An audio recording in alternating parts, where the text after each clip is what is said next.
1 minute too.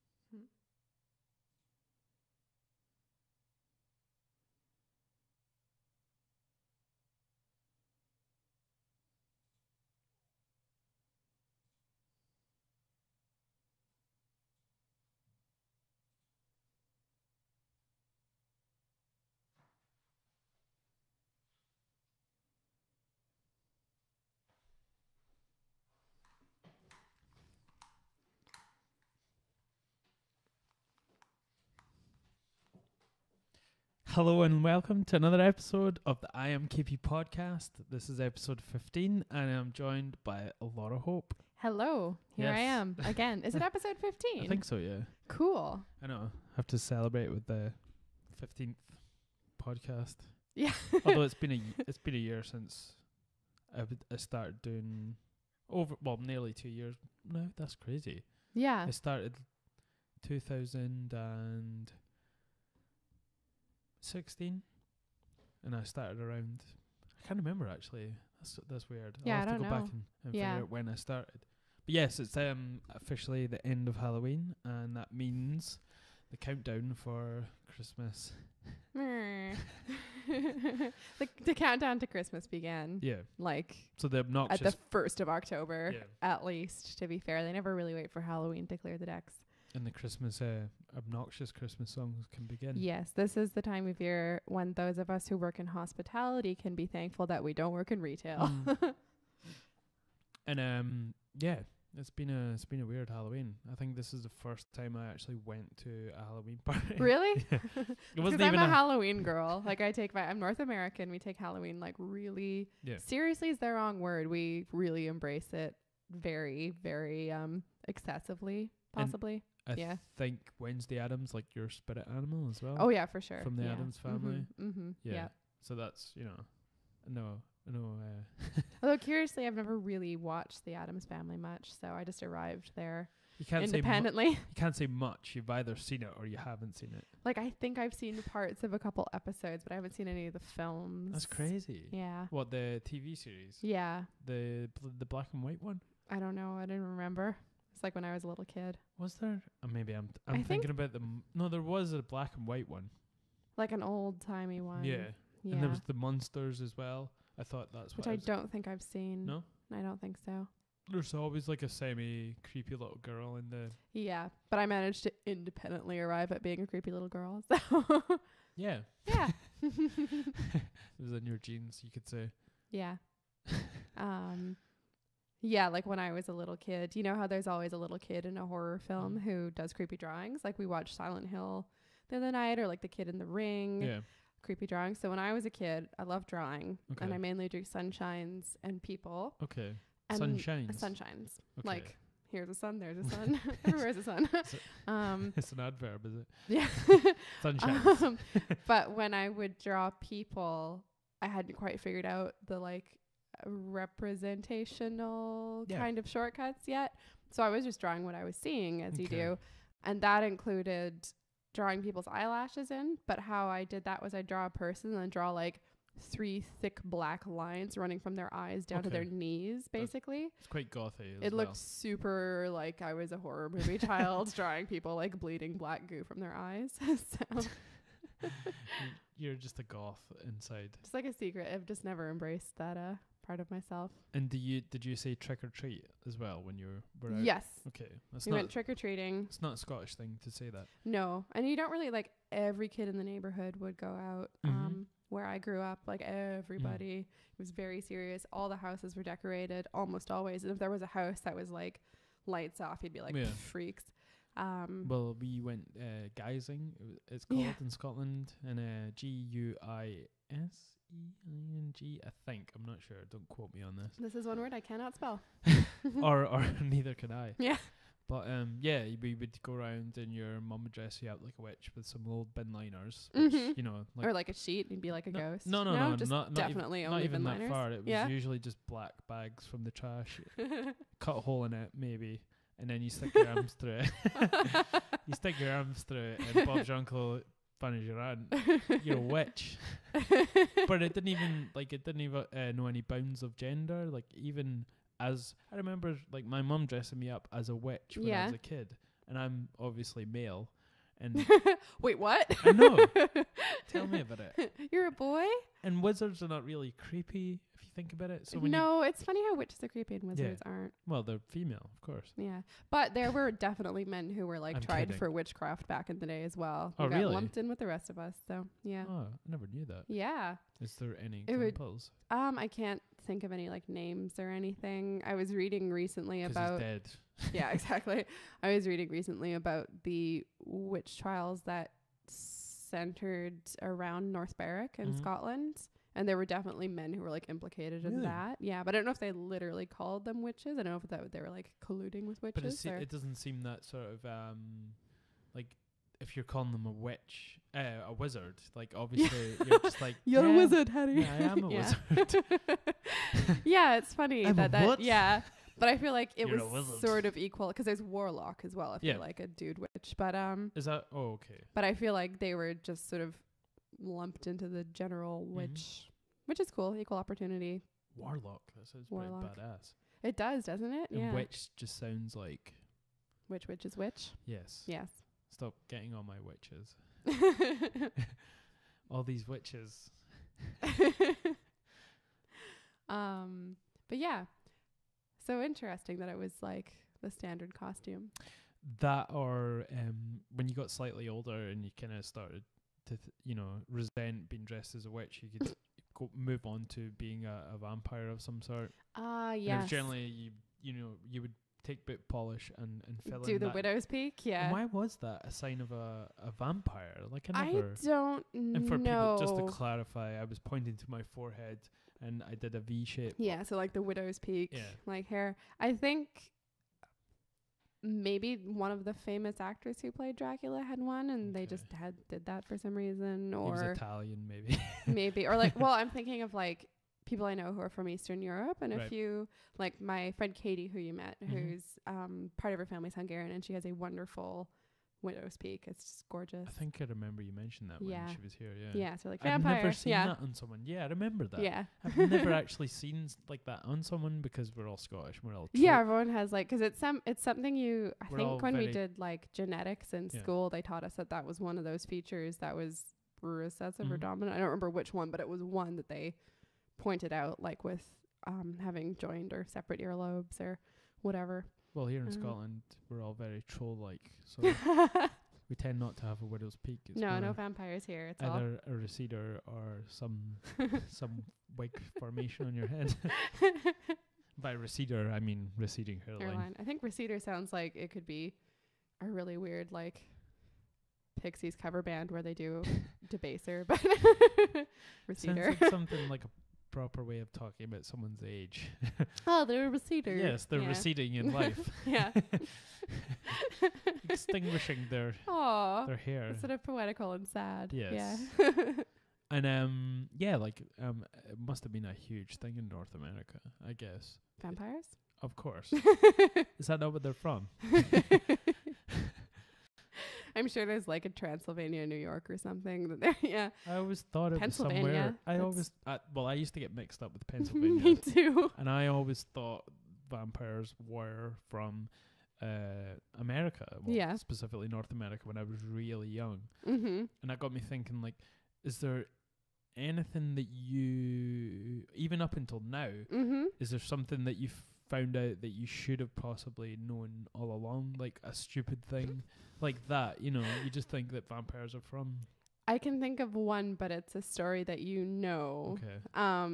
And that is so you said there's one outside Perth as well, but in Canada there are these very unfinished looking kind of conical small Mm-hmm. shelters that are built for the highway crew to basically store salt and sand in for I mean, a salt bin. well, but the buildings, not like the little bins. Yeah, the ones that are sort of. They look sort of diamond like shaped, yeah, in they a look like sense. teepees with the Yeah. tops chopped off, and they have a big sort of garage looking door on the Okay. front. And when I was a little kid and I was in the car with my parents and they were talking about Parliament in Canada. Parliament was doing something and I wasn't listening to them. I was looking out the window and I saw one of these shelters and I asked them what it was, but they thought I was asking them what Parliament was.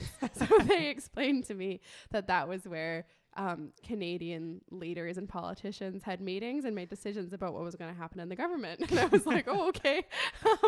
But I never questioned it. So when I was probably like 15, I finally figured out that those weren't like really conspicuous secret bunkers for Canadian politicians. I think when you admitted that to me, it was when I noticed that these buildings were actually in North America as well as over here in Scotland. And I was like, no way you guys have the exact same.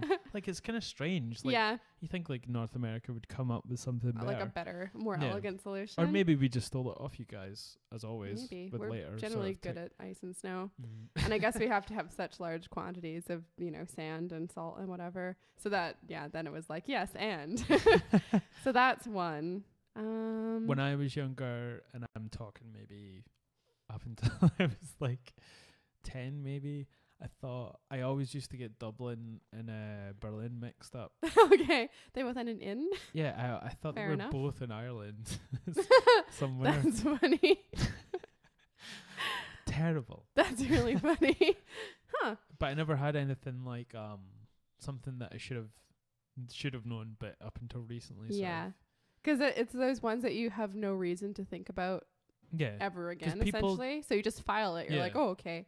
And then you don't think about it. And then when you are like at Summit, but like I was a teenager before it occurred to me to like refresh that knowledge and be like, yeah, that's not what happens in those. Well, that's like life. There's a lot of assuming in life that people know a lot of the stuff that we just take for granted as general knowledge. And there's things that crop up like that and you're just like, wait a minute, you don't know this thing. It's supposed to be, this. Yeah. And it's, it's like how language works and it's how your brain works. It fills in a lot of the sort of, the grey areas. So you just assume that people know these all, you just agree to all know these things and not talk about them. And then you find out like people who are 40 believe that alligators are from space, And it's great. Like I find it, I'm often confronted with it when I actually have to explain something to someone and it's stuff as basic as like, just stuff you take for granted. You're like, how does electricity work? You're like, yeah, I know how electricity works. Then you think about it and you're like, if you had to explain it to someone who'd never heard of it, you'd be like, I think it was Einstein that said that if you can't explain something to a 3-year-old in terms of like your idea, like you don't fully understand it. Yeah, that makes so much sense to me. And it's, if you were, say there was an apocalypse of some sort, hopefully. And, fingers crossed. It's sure looking good for one. And I generally mean hopefully, because I'm one of these people that we're both kind of world end fantasists. Yeah. Me, I romanticize the end of the world. But back to my point that what was my point? Is it maybe something about having knowledge from? And there's a comedian does a bit on this, and basically, we don't know. The general population doesn't know jack shit about any technology. No, it's true. And the bit was that if an apocalypse happened and all the smart people are gone, sort of thing. Yeah. As well. And how long would it take you to send an email again? Yeah, he's like it would be. Yeah. Yeah, and it's even like it's basic stuff as well. Like how many average city dwellers know how to build like an okay fire? No. Because like you can set something on fire, but that's different from actually building a fire. I think it's different for people in the UK and especially Scotland because you're never so far away from the countryside. Yeah. And you're sort of, I mean, maybe I'm taking it for granted because I grew up in the countryside when I was younger, so I know how to do all these things. Yeah. Like hunting, fishing, and shooting. This is what I grew up with. Yeah. And camping. So, but I always loved the city as well. Yeah. And I don't know. I'm probably just assuming that people in Scotland are mostly like this, but I think I do have friends that probably couldn't start a fire in a bloody fire. Yeah, we could start a fire in a fire. I think, say in Canada, we tend to take our connection to nature very seriously. So there's a lot of like sending kids to summer camp and stuff. But I grew up sort of taking that for granted, and now that I'm older, I realize that that's sort of a privilege that's open to certain demographics. And so sort of inner city kids probably aren't going to have the opportunity to do that so much. And so I think we're probably in urban areas less kind of connected to nature than I think of us as being. I think that's probably one of the factors that differentiates you and I mean you in Canada from America is the fact that you're sort of more in touch with your, well, there are a lot of people who do that, you know, and are sort of are still truly American, you know. Yeah, I think it depends where you're from in America for one thing, and again, it's a demographic thing, but it's also like, let's say Vermont, they have a huge tradition of the sort of Green Mountain Boys, and they take seriously that. And like, I've only been in certain parts of Vermont, but you'd have a hard time getting out of nature. Like, it's pretty much nature. Or up in like Maine or something like that, a lot of it's pretty much, you don't even know when you're in Canada, when you're in the States, there's nothing up there. Or like Alaska, those people are serious. Hell yeah. Yeah. But they're faced with adversity in their landscape. You know, there's a lot of people in America, and I mean, like, you know, the United States, that don't sort of face that in any level. It's true. Or they might face very different types of diversity if you're living in like some sort of food wasteland in like Tampa or something, but you don't. I mean, I don't know if there's a culture of, I keep wanting to say this, but from being from the UK, when I say a culture of cottaging. and then we all giggle because we know what that means now. What that means, if you're from North America, and especially Canada, is that you have a cottage and you go there on, you know, 3 days a week or more if you're older and sort of retired. And you go from the cities to your cottages, you know, and they can be like 3 hours away sometimes. Yeah, ours is, like my parents is, you know, 3.5. And it's a drop in the ocean, you know, compared to the rest of the landscape. Yeah. Whenever I say that to people from the UK, they're like, oh, that must be like in the Arctic. And I'm like, it's in southern Ontario still. Like, it's like the wussiest part of Canada. All you city boys and Prairie Sounds. With your fancy electrical items and your Wi-Fi. Sorry, that's the very southern part of Canada I'm speaking like. So what is this wine you're pouring me, actually? So I am pouring you a Gruner Veltliner. Yeah.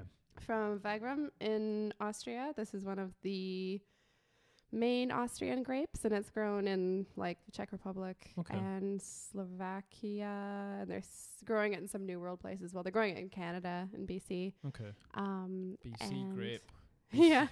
I've never had a BC wine. I'm curious, but they've got, you know, I think it's a similar-ish kind of situation to the wines they're growing in Oregon, which are lovely often.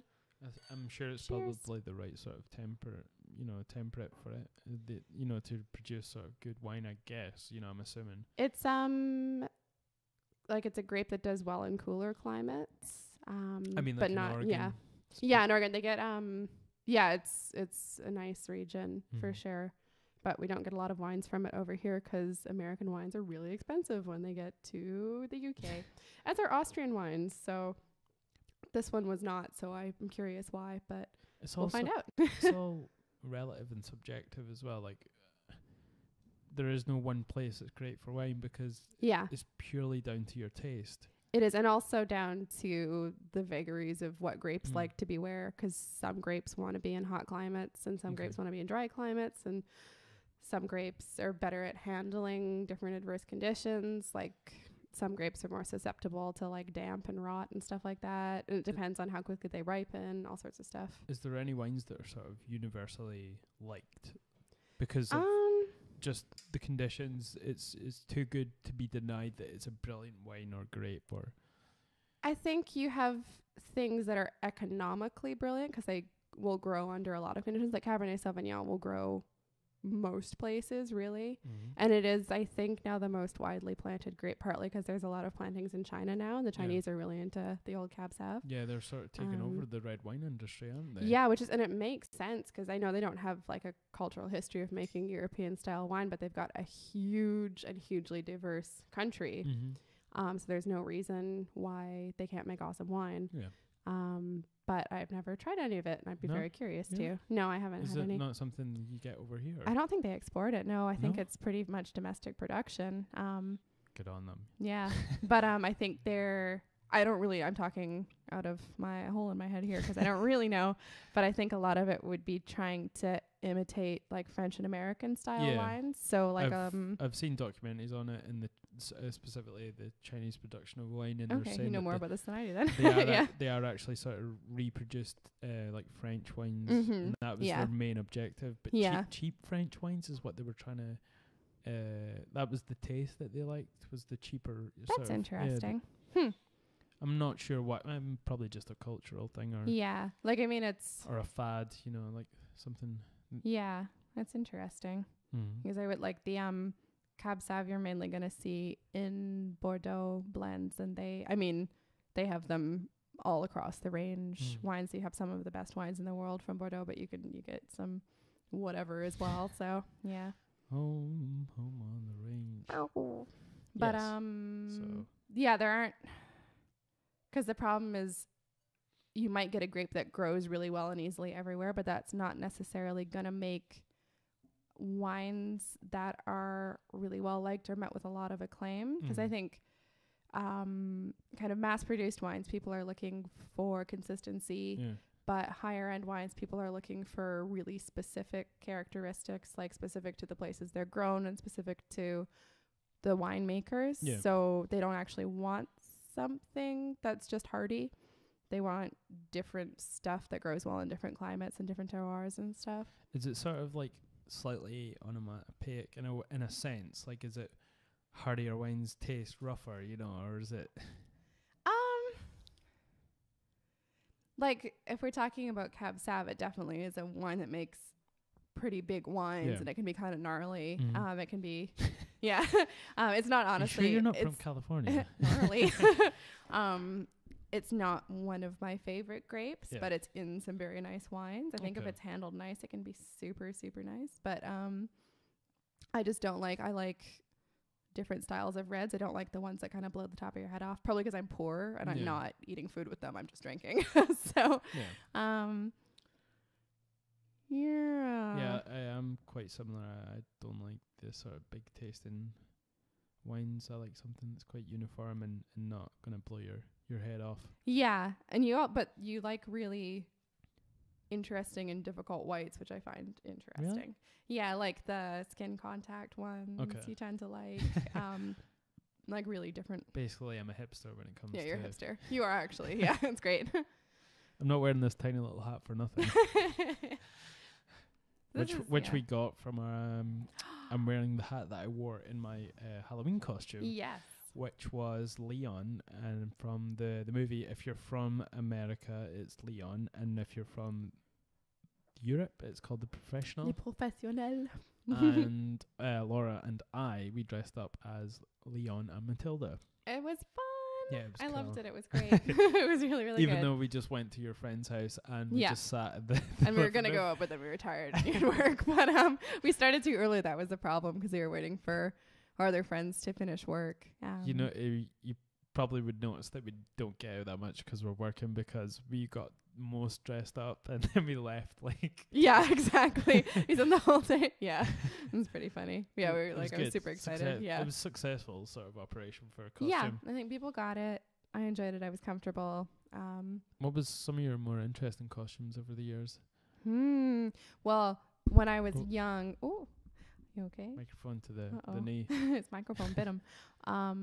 I used to like really, really specific costumes that I wasn't overly concerned with anybody else understanding. Right. So we just going all out and trying to be as obscure as you can. Not trying to be. It was just naturally drawn to things people weren't going to get. Like the guy that beheaded Mary Queen of Scots. But when I was like a really little kid and I was characters from I used to love these graphic novels called Elf Quest that were written by these lovely American hippies that were about elves who were friends with wolves. And that was like how I learned to read, basically. Wolves. And so I was like a bad guy from one of those when I was like 7 maybe, and nobody got it. They were just like, you're a witch. And I was like, yeah, fine, whatever. That would be Scotland. If you did it here, you're just like, you're a witch. Yeah. no, you're dressed like a fucking a pilot. Yeah. You're like, no, you're a witch. My first ever Halloween costume I can remember was also my very favorite, and this is my mom. Doesn't sew anymore, but at the time was an absolutely amazing sewer and maker of costumes, and kind of she'd use patterns and then sort of squidge them around and make different stuff. And I was a flower fairy. I was the rose flower fairy. Did she use your shower curtain to make that? No, she had beautiful. It was just, it's like a little girl's dream. I was like mid princess phase, and it was just the best. It was amazing. I had little wings and this like pink dress. Can't imagine you having a princess phase. Oh, I did. I had all the phases. How many weeks was it? Like I don't know. I do remember I was a pretty princessy little kid. Yeah. But I was like a princess who also obsessively reread the SAS survival handbook. So yeah, of course. A niche princess. If you had like a shrink looking at you, you'd be like, this kid's just beyond kid's any help. Yeah. Any help. Well, she could probably help herself with, with a Bowie knife and 2 sticks, but that's yeah, and she knows which mushrooms not to eat. And I'm a Vulcan pinch. Yeah. But I was Princess Jasmine one year. Really? Yeah. And I was very cross because my mom made me this wonderful costume, but then because it was cold, she made me wear like a white turtleneck and tights under it. And I was like, no, I want to have my like belly button out and stuff. And she was like, you're not going to do that. It's not going to happen. You're not going outside with your belly button out. Yeah. Which is really funny because then this year I was like, maybe I should wear tights under my shorts. I'm going to be cold. So. Yeah. I wasn't allowed to go out with my belly button when I was doing Halloween. Aww. I know, it was terrible. But when you're a witch, you can't have your belly button out. No, it's true. It sends the wrong message. So I was a witch for about 8 years. Yeah. And then, like I said, I upgraded to a vampire till I was about 16. Then I just stopped doing Halloween. And then I attempted, this is a funny, well, funny to me, I attempted to go to a Halloween party, and the whole... It was like a duo thing with my friend. He was going to dress up as Marty from Back to the Future. Oh yeah, because he's small and sort of has feminine arms and. It's better than having just one feminine arm and one crazy one. And he was going to be Marty. I'm so tempted to say Marty because it's Rick and Morty. It's very close. Marty, yeah. So he was going to dress up as him, and he does look like Michael J. Fox. And I was going to be Doc Brown because someone, I think it was my flatmate, had a white lab coat. So this is how it all came together, and I was like, right,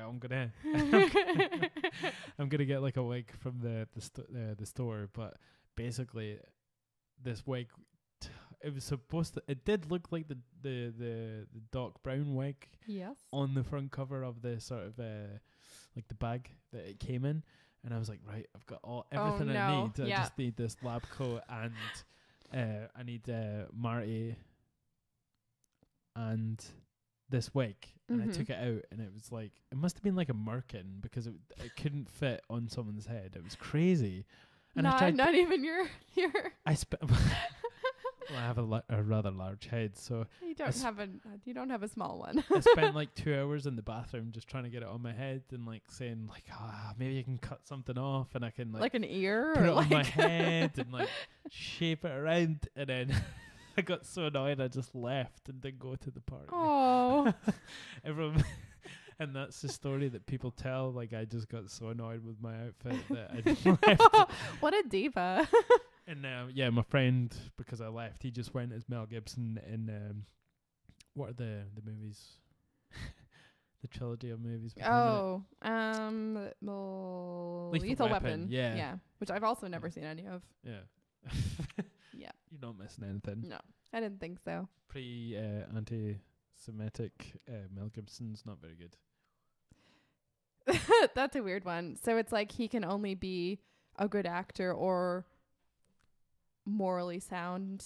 He can't be both. So if he's being a good actor, he's morally reprehensible. Of course. But if he's morally squared away, he can't act. That would be a really funny kind of superpower situation.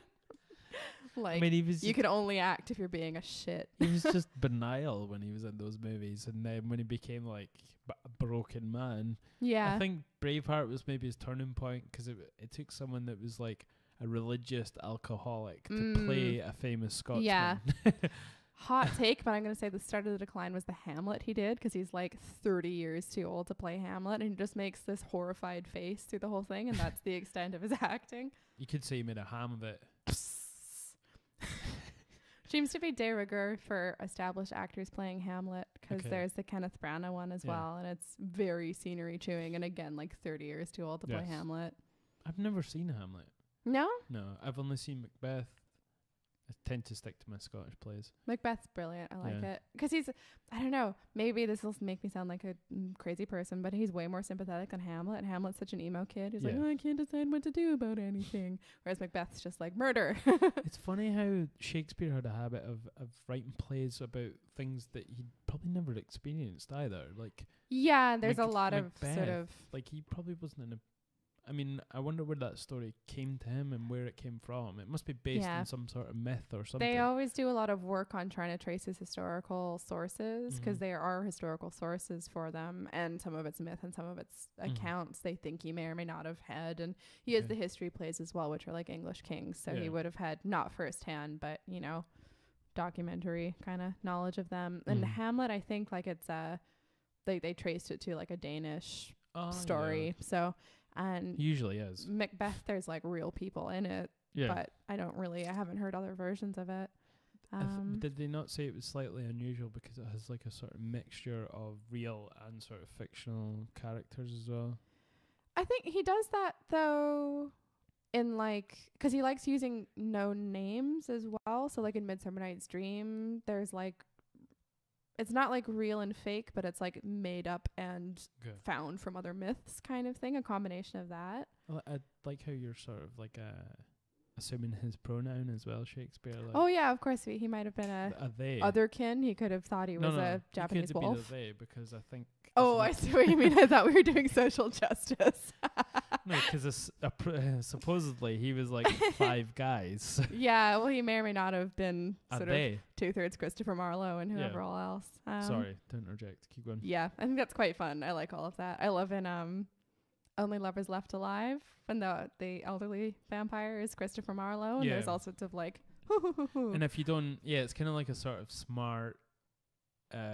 like in the know sort of joke as well. Like if you don't know who the guy is, then you would never sort of know who he was. You know, there's no sort of cultural reference really. Yeah, no, you don't need to know it for the film to work, but it's just sort of like, for all you liberal arts students out there, here's one for you. I get it. That makes me a whole person. Exactly. I love how, because I'm really susceptible to it, but I also notice it happening, which is when films or TV series make you feel smart, but it's a thing they're doing on purpose. Course, so anything that you feel or see in a movie is because it's meant. And that when you watch a movie, when you actually watch it with the guise of actually thinking in your head, everything I'm being shown in any of these scenes is because the director specifically wanted me to see this. Yeah. And it changes it. You start to see where movies are going or where their motive is, and and I guess it's the same with how you feel as well. Yeah, I remember being told, this is like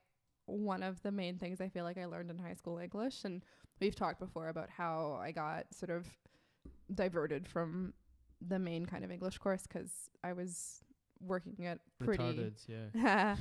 I was retarded in math. Oh, I feel bad I used that word now. He goaded me. But yeah, I was my skills lay in English and the arts, and so I was at a pretty high level there and at a pretty rubbish level in math and sciences. But you weren't a mathlete. I was not a mathlete. Oh God, I could have been a paramathlete maybe. I do really think I have dyscalculia. Do you think that's a thing? Do I think? No, I don't think that's a thing. Why not? That'd be a great idea. It would just be like kids like me counting on their fingers. It'd be great. Well, it'd be like what's the crowd. For? It'd be the crowd feeling smart as well. Like, oh, I know what 2 plus 2 is. It'd be like these little idiots. Yeah, yeah. Get it right. God damn it. This girl has 96% in English, but she can only count to 10. But the thing that I learned in my actual English class that I found really helpful for the future was being told by a teacher, reading a text that had some kind of vaguely, I guess, gay undertones to it. Okay. And everyone, like, you always in English class, there's always lots of like, like, oh, they used a funny word. Especially And gay as well, because it has numerous different. yeah, well, things like that's a meanings. good example. Is you'd see like the word gay in a poem from the 1800s and be like, huh. It's like Nola Gay. When I first like, saw her name, like, I was really? like, what? Yeah, People same. were actually Yeah. named after a sexual orientation. Yeah. But our teacher said to us, if a book is making you feel uncomfortable, it's probably supposed to be. Okay. Like, that's probably on purpose. So if you feel like, Like if you're ooh, lying on your back and it's kind of on your face, then your book's kind of too just heavy. have to move Yeah. it over a little bit. It totally makes me feel uncomfortable sometimes. But if you are feeling like, oh, I feel like there's something going on here, Mhm. that's because you're supposed to be thinking that. It's Yeah. not like something weird that's happening in your brain. I suppose it's more obvious with the book as well, because Yeah. with a movie it's more subtle. What do you think? I think there's a lot more opportunity in films to show and not tell. Mm. But I also think usually if there's ambiguity in a film, it's intended to be there, or it's Okay. a bad film. Yeah. 'Cause you can certainly experience ambiguity in films, and it's just 'cause they've messed up in some part of the Okay. creation or editing, and they've, not stood by their viewer. Mhm. But I think a lot of the times when you're feeling like, oh, could this mean this or that? Yeah. You think you're on this sort of journey on your own where you're like, why am Yeah. I confused? But that's what they want you to be doing. Yeah. And it was very helpful to learn that and be like, oh, this isn't just me being like dumb or weird. It's like actually in the book. Like, it's not in me, it's in the book. I'm Have you- responding to it. Have you ever been scared by a book? Oh God, yes. Really? Heck yeah. Doesn't do anything for me. Like I can read a book and not feel scared. Because But I I'm the did. same with movies. Like I don't get jumpy or scared by. Whereas very well now that I do. And not even we in could be scary watching a movies. comedy. Yeah. Watching a comedy and she's gripping my arm. I have a really overactive imagination. Yes, you do. That must just mean so that's part I'm of it. dead And inside. I'm very suggestible as well. Yes. Like, very suggestible. I'm always like, Laura, go do the washing. No, that Go- doesn't work. But it's like when we go out and you're like, I'm like, oh, I don't know what I want to eat. And you're like, oh, I want to eat this burger and chips. And I'm like, I want a burger and chips. I just show you pictures. Like before I get Yeah. home, I send you texts Yeah. of food, like a Yeah. burger, just so I have a burger. Well, it's funny because I'm really stubborn, Yeah. but I'm also really suggestible. Yes. It's an exhausting combination, to be honest. Existential turmoil. Yeah. But yeah, because I did my dissertation in my, Yeah. I started focusing on like supernatural literature in my third year of my undergrad. And then in my fourth year, I focused pretty exclusively on that. And that meant, I mean, a lot of the books I was working with were not well written books, but they Mhm. were sort of frightening enough that you start, and if that's all you're reading and all you're thinking about, because I'm writing a dissertation, like I'm focused Yeah. on that. I'm living in this world of haunted houses, and meanwhile I'm living in this creepy old house with a bunch of housemates who come and go, and I never know when they're there and I never know when they're not there. Mhm. And reading like, well, The House of Leaves, Yeah. Which that is a book, brilliant book. holy crap, amazing book. I can't pronounce the dude's last name. That was more disconcerting, but not. It wasn't scary to me when See, I read it. I think I was already at kind of like a 7 out of 10 of my paranoid flags were up by the time I got to House of Leaves, because that was what I was working on, was just all books about haunted houses. It's funny how you can just get scared from pieces of paper that are all sort of accumulated in a certain order with a certain order of words. Yeah, it's true. And that's what frightens you. Yeah. I remember reading I was reading a couple books of short stories as well, which they're really good at kind of getting the horror across. And I think it was Ambrose Bierce, he's a really good sort of short freaky story writer. Okay.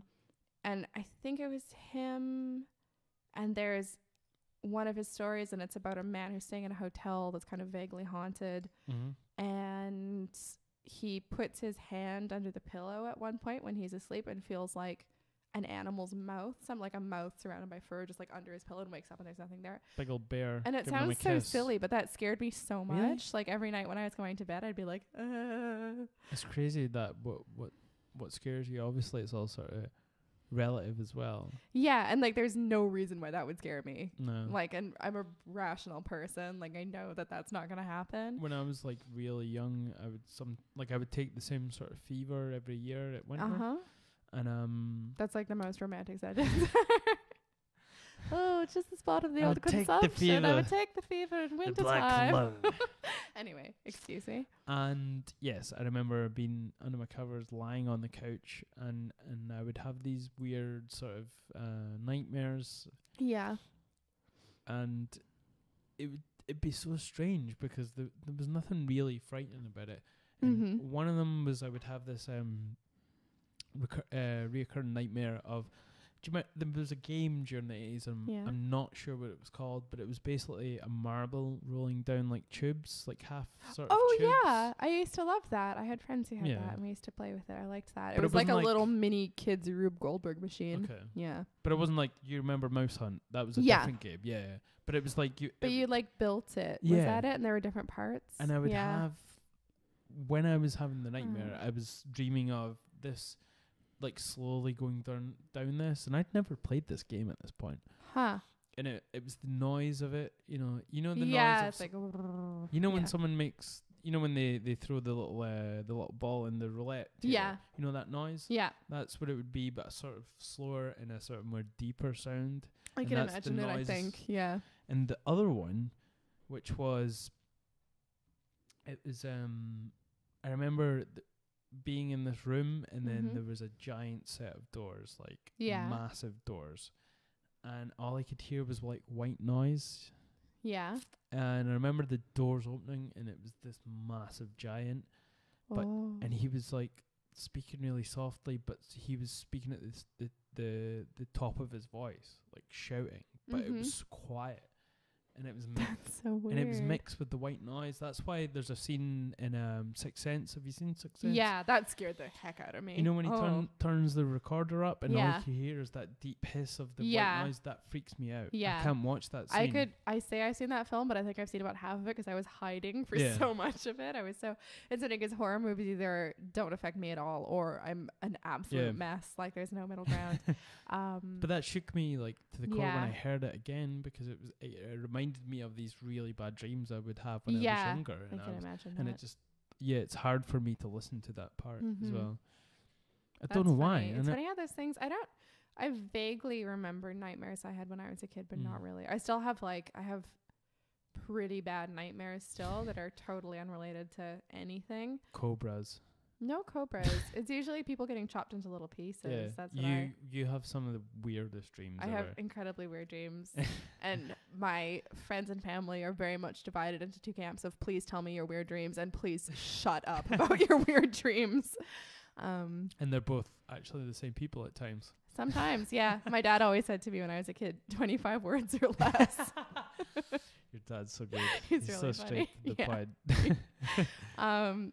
When I was a little kid and I'd had a nightmare, I used to have two different dreams I could make myself have to get over it, which is weird. So when I was having a nightmare, and I remember one specifically when I was a kid when I had made a friend in the dream, but they were bad people coming to get us kind of thing. And in the dream we were hiding under the bed in my real bedroom.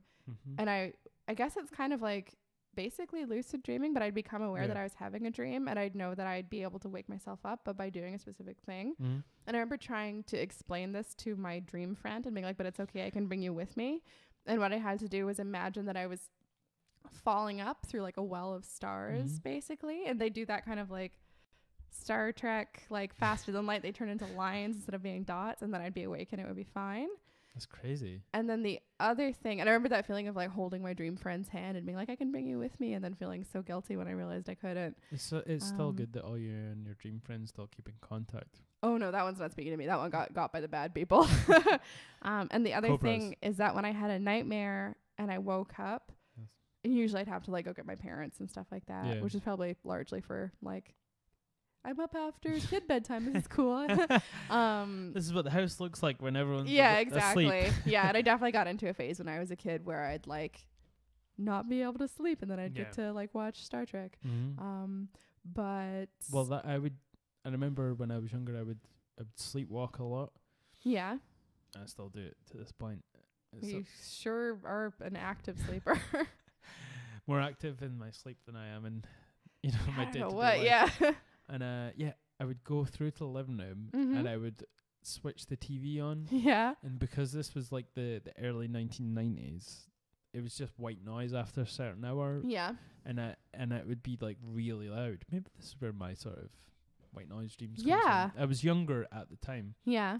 And I would fall asleep on the couch, and I just remember my dad like shouting like, "Turn that fucking TV off, go to bed." That's funny.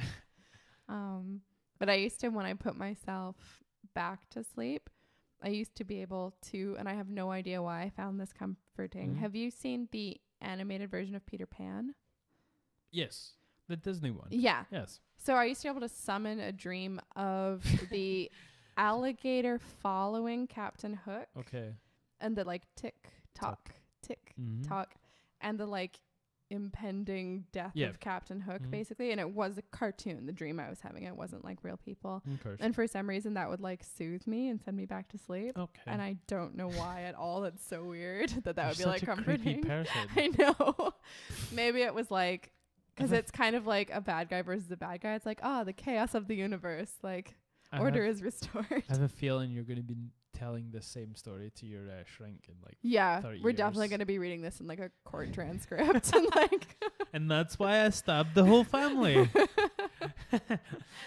So maybe speaking of murder or whatever, but we've just finished watching Mindhunter. Sorry, can we hold that thought, because I have to do my do you have to pee?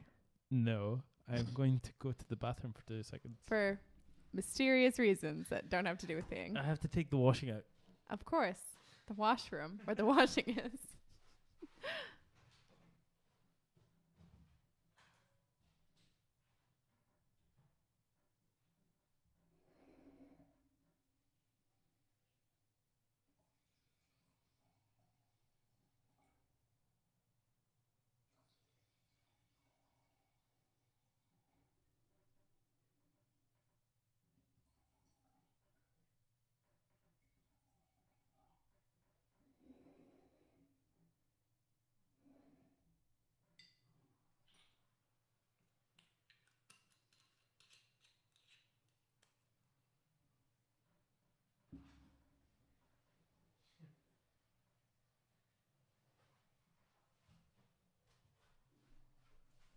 Have fun. Hat still on? And I'm back. So yes, just before you get into that, I had found, just to change things up a little bit. Oh yeah? I had found a little quiz. Okie dokie. Because Laura and I the other day were just doing a thing where we would take random sort of quizzes from the internet and we wouldn't tell each other what the quiz was about until we'd finished the questions. Because otherwise it's too easy to like gear your answers in a certain direction. Yeah. So I've found this one, and I thought it'd be perfect for you actually. Oh gosh. Okay. Is it the psychopathy checklist? Because I'm not sure I can handle that. And yes. Okay. Shall we start the test? Let's. Shall we play a game? Okay. So there's 11 questions. Okay. And this is the first question, and there's 4 options, but 2, it's like strongly disagree, or just mildly disagree, or strongly agree, okay, or so mildly. it's like a scale. Yes. Okay. So the first question is, you rarely catch me making any plans. I'm far too spontaneous. No. Strongly disagree. Okay. Yes. I like room for spontaneity, but I need a framework of plans. Me too. Okay, so question 2. I'd have no problem cheating on my partner if I knew I could get away with it. Strongly disagree. The universal question. Yeah, you have to say that. Yeah. But I mean, like... You're not going to be like, well, so since you're doing the quiz with me. But no, it's immoral, and we get to choose what we do. Okay, question 3. If I got a better offer, I wouldn't mind cancelling long-standing plans. Now, do you strongly agree, disagree, or mildly disagree or agree? Mildly disagree. If it was like, let's go to Tasmania, I'd think about it. But, you know. I wouldn't want to think about it. So, mildly disagree. Mildly disagree. Okay. Question 4. I don't get bothered by seeing animals injured or in pain. strongly disagree. It makes me way more Yeah, upset me than too. is even appropriate. Yeah, that's like I hate seeing like animals. Yeah, There's I find it something- really disturbing, and like even more so than humans, which I also find disturbing, even though I don't like people that much. And as someone that grew up hunting, and Mm-hmm. I think there's animals that can be killed and need to be killed for Yeah. for food as Mhm. opposed to sport. And the times that it really affected me was when it was just for sport. Yeah, there's no need for sport hunting. It shouldn't happen. No. But I think some hunting is necessary and practical. But I also think that if people want to eat meat, they should own up to where their meat comes from. Okay, we're Focusing. yes. Cool. I digress. Mm-hmm. Question 4. Yes. I don't get bothered by seeing animals injured or pain. That was the one we just Yes. had. Sorry. Sorry, folks. Okay, 5. It would be fun to drive fast cars, riding roller coasters, and go skydiving. Strongly agree. Can't do all 3 of those No. at the same time. What are you? See, I Mental. don't really like roller coasters, but I'd love to go skydiving, and I like going fast on things. Okay, well, I've never been on a roller coaster. I don't really get them because I think it's a control thing. Whereas driving is fun. Yeah. You don't get roller coasters. I just don't really get, like, I like that feeling, but I don't enjoy it as much from a roller coaster as I do from like things that are more genuinely dangerous, to be I'm honest. just going to walk up to the people at the front of the queue and be like, sorry, I don't get this roller coaster. I'm leaving. But it's like, we won't. Okay, digress. question 6. Yes. I think it's okay to step over other people to achieve my own ambitions. That's a mild disagree. Oh, Because I'm not going to like stab anyone in the back, but also Yeah, you're I'm not going to Canadian. wait around but you're for. crazy as well, so Yeah, I get exactly. it. Yeah. Number 7. I'm very persuasive, and getting people to do what I want is a real talent of mine. Strongly agree. I'm going to sound like a crazy Really? person. I think I'm You're- pretty good at that, to be honest. Yes. But But- it's not at like making people. It's like I'm good at expressing my point of Yes. view. You're female. That's my answer for everything in life. Even to guys. Yeah, well, you're female. Yeah. Okay, question 8. Yes. My ability to make quick decisions means I would suit a dangerous job. No. Is there like a neutral option? No, there's just like sort of mildly agree or disagree. I think I'd mildly agree. Okay. I wouldn't want a dangerous Yeah. job because I'm naturally cautious, but I'm quite good at making Yeah. decisions and I'm okay in a I crisis. think that'll bring it out of you. Yeah. Okay. 9. Mm-hmm.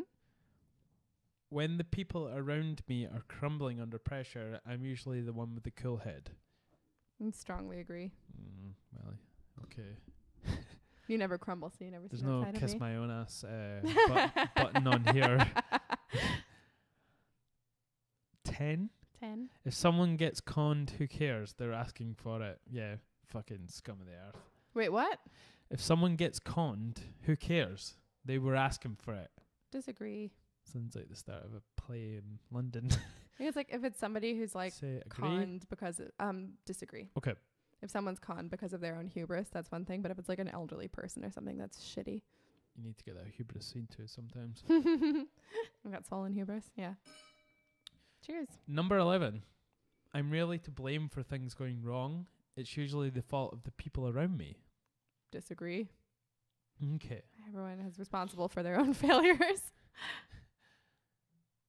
Okay. Oh, there's a whole part of this that What? there's a whole part of this that I didn't know. So I have to fill in some details, obviously. Oh God. Yes. While we calculate your results, please tell us about yourself. You are male. We are a hermaphrodite. You are 42. Occupation, Dentist. airline pilot. Oh, sweet. Income, definitely 200k plus. Sweet. Education, prefer not to say. Favorite science, Favorite science. favorite news source. You're definitely a Daily Mail chick. Oh, come on, man. Favorite animal, snake. You're a snake. Favorite music, What the heck website is this? heavy metal. I always picked you for that. Oh, yeah, definitely. Okay. I'm a snake who loves heavy metal. Okay, so what do you think this was for? I have no idea. Really? You could tell. No. Are you sure? I don't know. Well, you got it at the start, you idiot. Oh. Psychopath Oh, really? spectrum, yes. Oh, I got it. Well, you got 42%. So I'm a 42% psychopath. Yes. Am I nudging into sociopathy there? Or?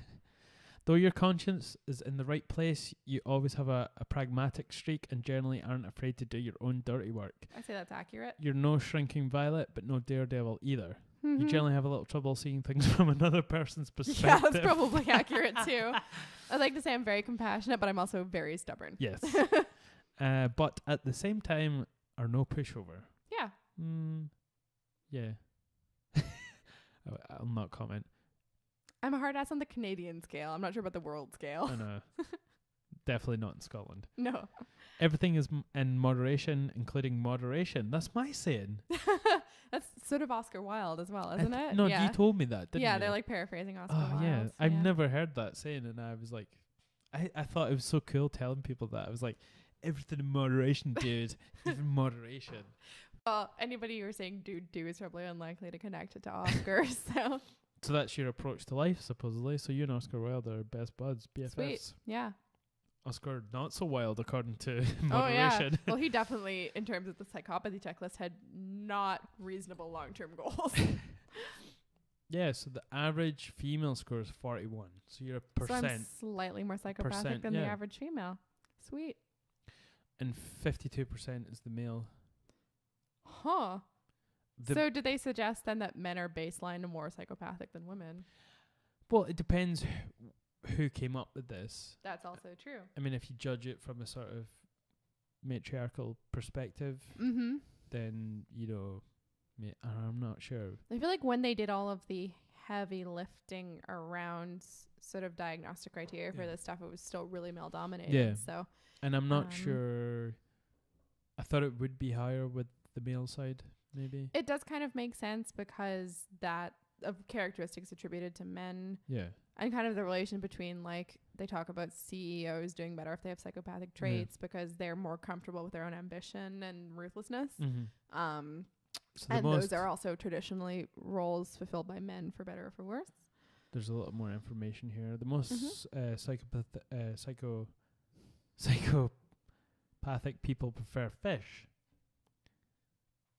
Hey, did your made-up answers for my favorite animal, etc., like maybe warp this? Because snakes is kind of a psychopath animal. No. If you read the Bible, maybe. The least I find that so hard to say. Psychopathic people prefer cats the least. That's crazy. Really? Yeah. I think that's because there's people who are desperate for affection, whereas psychopaths don't give a fuck. And like cats sort of mind meld you, so you have to like obey them, so you're not a psychopath. You know, you're just a docile ant. I would have said dogs because they're all like. No, I think there is a sort of genuine, But I guess people who are needy, I don't know. Yeah, and I think psychopaths are okay in relationships as long as the people are kind of like subservient to them. So I'm trying to remember So the readers who are the most psychopathic are 70% with the Financial Times. Huh. I mean, that's quite, that kind of leads on to the whole sort of like corporations seen as a psychopathic entity. But it could also be like readers who say on this quiz that they read the Financial Times. I mean, it depends on who took also this most quiz. likely to act like maybe they're role models or CEOs and they're going to give the answers they think are answers as people would give. So 54% was the Daily Star. I don't even know what that is. Is that not Canadian? What's the Toronto Star? We've got Toronto Star. Yeah. Daily Star sounds like American or something. Well, you guys always take things that are American and just put Toronto in front of it, or Canadian. Yeah, that's true. And the Sun, 52%. Yeah, I totally believe that. Because you have to, if you're actually sitting on the bus and reading the Sun, you have to not give a shit what anyone thinks of you, because it's like wearing a sign that says I'm a maniac. Okay, so 44% with the Channel 4 news website. Holy shit. That's really weird. That's crazy. That seems like it would be a pretty good baseline of people just being mostly psychopathic. Yeah, that's going to draw a lot of strange characters. Yeah. A lot of probably racist, high up, well-off people. Yeah. BBC News website came 44%. Yeah. Again, pretty average probably. Yeah. And last, 42% for The Guardian. Yeah. Which again could be either people who are slightly more liberal Yeah. or consider themselves slightly more liberal or slightly more likely to think they're the type of person who should say that they care about stuff. Or it could mean they actually do care more about stuff. There's always so much like anytime you post an article from some news source, especially on Facebook, there's people always sort of poo-pooing it. Yeah. And it kind of led me to think that what is a sort of good and balanced news website? I've been wondering that for ages. What what is it depends what you're into, if you're left or right. Well, that's obviously, the problem as well, is like something that's balanced isn't necessarily going to, like, I think that I would like something that's balanced, but what I think I also mean by that is something that basically agrees with me, and that's not right. So I think it's best to read, like, I try and read a variety of sources. Like, I do read like the Financial Times, but I do read like The Guardian, The Independent, and a lot of it's just so bad now. It's just such a bummer. Like, it's like who was talking about this actually on a podcast, and they were saying that they want to equip people with the scientific tools to sort of be able to navigate life and be able to question and digest information properly. Yeah. As opposed to just just taking it for what it is. Yeah. And that's people need to learn how to understand statistics. Like, and this is kind of like, I'm a math moron. Retard. Yeah. Sorry. But I understand statistics, and I know how to like question studies to a certain extent in terms of like, 72% of people said this, and it's like, you asked 40 people in one town. Like, that's the thing. Statistics are so flawed. It's like it's like eyewitness statements. Like it's been scientifically shown that eyewitness reports, rubbish. It's just terrible. Like you could have a band of 20 people seeing the same thing, and if you get them to recall it back, they even with suggestions, they just go down different paths in terms of what they saw. People are so suggestible. Well, you especially. I'm very suggestible. I would say you're kind of smart, and you are the most suggestible person. I'm super I don't think in a situation like that I would be as suggestible, just because I've like read about stuff like that before and I'm aware of it or whatever. But I play a game with myself sometimes, or if I see somebody who's like acting kind of weird, in like a block, I'll be like, describe that person to myself, and I'll be like, might have been white, might have been a dude, like, don't remember, dark clothing. Like, or if you ask people like, what order are the lights in at traffic lights, like, nobody knows. It's so funny. It's really, really funny. Because people just don't take stuff in. It doesn't go in, even though you see them all the time. It's not in there. What were you saying before I sort of interjected there? You were talking about I was saying we might talk about Mindhunter. No, I was talking about news sources. Sorry. If you want to finish on. Yeah. What was I saying? I think is the Canary. That's one I read sometimes from. That's. Yeah, they seem. I like some of their reporting, but they do seem really clickbaity as well. Yeah.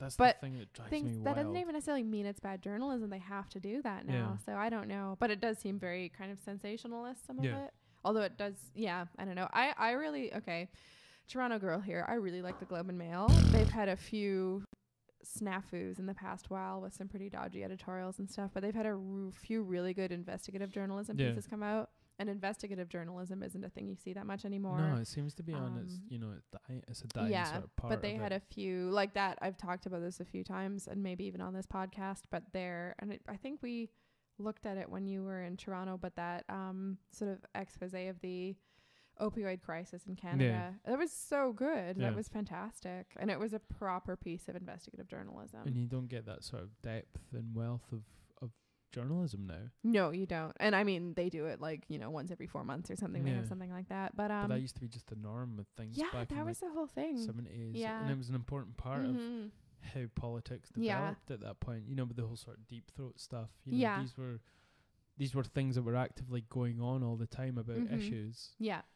Yeah, and that like good journalism could actually instigate events as well, like things like Deep Throat, for instance. I went through a phase. We're not just quoting a blowjob movie. Oh. Obviously, but is it the Watergate? The Watergate scandal, yeah. With Nixon. And their kind of informant used the code name. Mexican. Mexican? Nixon was That's sort of like implicated. Abradolf Linkler, What but he was implicated in what? What was it? Files on him saying was Oh it my the God. tapes? I Is that don't what the- even really know what the whole thing was about. So to be someone honest. broke yeah. into the Watergate, which was a building. Was it? I don't know.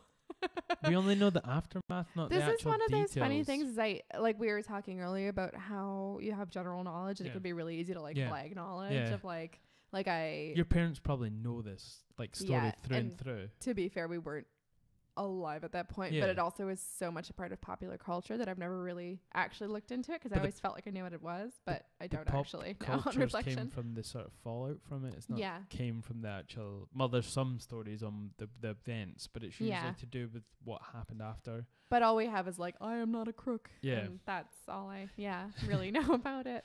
That's really bad. I have to actually Yeah. read up on that. It's funny. Okay. Do you know what? I'll just Google it. Just now. Really? Will you? Oh, it feels like cheating. No. No. Shall I? Just because you're 42% psychopathic doesn't mean that I can't Google stuff when I want to. We should, for next time, maybe get a hold of that. I don't know if it's still used diagnostically. I feel like it might be kind of discredited now or something, but the hair psychopathy checklist, which is like the original one, and it's like 15 things maybe. It'd be funny to go through. So the Watergate scandal was a major political scandal that occurred in the United States during the early 1970s, following a break-in by 4 Cuban Americans and 1 American at the Democratic National Committee. Yes. Sweet. Sorry. So far, so good. It cut off by... So the term Watergate was a metonym? Metonym. It's like a... Metonymy? Metonym. Shit. Sorry. Spilled the wine again. Sorry. Is your phone okay? Yeah. Let's pause. Yes, we shall pause. But, yeah. We're live on Facebook, so we can't pause.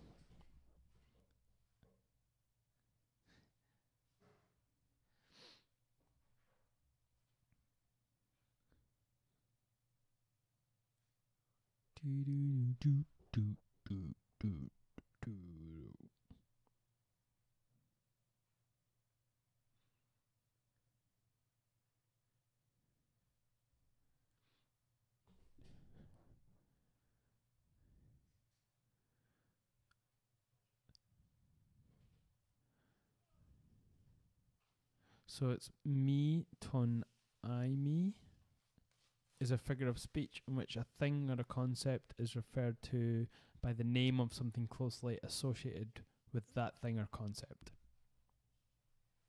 I remember this now from Okay. poetry because it's like Of course if you do. you refer to the king as the crown, like Mhm. that kind of thing. Yeah, So like the represents. crown. Yeah, that Yeah. makes sense. Yeah, the crown doesn't have, and that comes up a lot in Game of Thrones. Like, Yeah. the crown doesn't have any money. Exactly. I feel like that was somebody who really wanted to use the word metonymy when it's not Yeah. really necessary in this article. So what is Watergate? What is the Watergate? What is it for? A metonymy for I then? think hopefully they'll tell us later. It's Yeah. just a place or thing that's meant to represent the whole scandal, but I don't think they need to explain it in So, that. Yeah. Democratic National Committee headquarters at the Watergate office complex in Washington, D.C. So that was So the that's place. it. Yeah. Yeah. So I think when they later gave it the moniker of Watergate, that's when it is a metonymy. It's not the actual... Yeah. Yeah, it's just that explaining why it's Yeah. named that, I guess. But that seems like a really unnecessary Yeah, it's detail for them. pointless. That was just their word of the day. They wanted to say metonymy. It's a great word. And so it was at the Watergate office complex in Washington, D.C. And on Mhm. June the 17th, 1972, and President Richard Nixon's administration's subsequent attempt to cover up its involvement after the 5 burglars were caught. Juggalos, did you say? ICP. 5 juggalos were caught and the conspiracy was discovered. Watergate was investigated by the US Congress. Meanwhile, Nixon's administration resisted its probes, which led to a constitutional crisis. Is that the last time that we had a president sort of, well, did he get impeached, Nixon? They kind of impeached him. I remember reading that. Yeah. Did they? They certainly looked at. I can't remember exactly how that worked. I feel like it was really ambiguous even when I looked into it, because they looked at it with Bill Clinton as well. Yeah. Is that the blowjob thing? For the blowjob? Yes. Okay. For the most expensive, politically charged blowjob in the history of mankind, presumably. Yes. Well, I sure hope it was worth it. Well, for which party? It definitely wasn't worth it for her. So. I did not have sexual relations with oh my God. Well, it was certainly worth it for all of us to grow up with that soundbite. I think that was my first exposure to a politician outrightly lying. You know, when I saw that on TV, him being interviewed, I don't think it was an interview, maybe it was like a White House press conference. Yeah. And I remember him saying, like, looking in the camera and be like, I did not have sexual relations with that woman. And he lied to the world. Yeah. And then it came out later that he did. Like, he says he did later. Yeah. And it's like, I know, everybody knows he did. If you can lie about something as major as that, what else is the American government, or even our own government, lying to you about easily? Yeah. And I think with that whole, like, I was young when all of that was happening and too young to understand a lot of it. But my issue with it now, looking back on it, is like all the moralizing of sex and stuff like that is unhelpful. But the poor judgment on the behalf of the man who's supposed to be running America, and also the lying that you can't trust someone to tell the truth. And this is the situation we're in again now. Yeah. With Trump, it's like, regardless of your political alignment, his judgment seems to be so poor, and he seems to take nothing seriously, really, other than personal slights. No. That it's like, I don't really care if he like respects women or not or whatever. Regardless of any of that, it just doesn't seem like he can exercise enough judgment to even pretend he like respects women or minorities or whatever.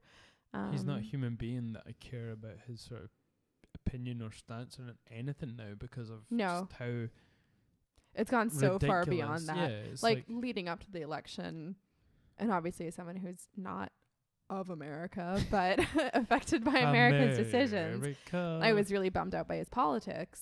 But now that he's in power, it's like, oh my God, I wish that were the biggest of his worries. But it's the fact that I don't think he can remember to like do up his fly at state dinners, like or like understand what long words mean. And it's I don't know how someone who had as much money as him and made as much money as well, again, that has been able to come into power. Like, he also lost a lot of money, so I think there's things in life that you come across where, with all the billions of people in this world, one would just do all these things that, not because they were necessarily right, but you would make it would just align together in your life, that you would make because of the multiple possibilities of civilization, that there would be as so many people that the choices you make just happen to be the right ones at that time to get you further down your career. It's just luck. It's not because they're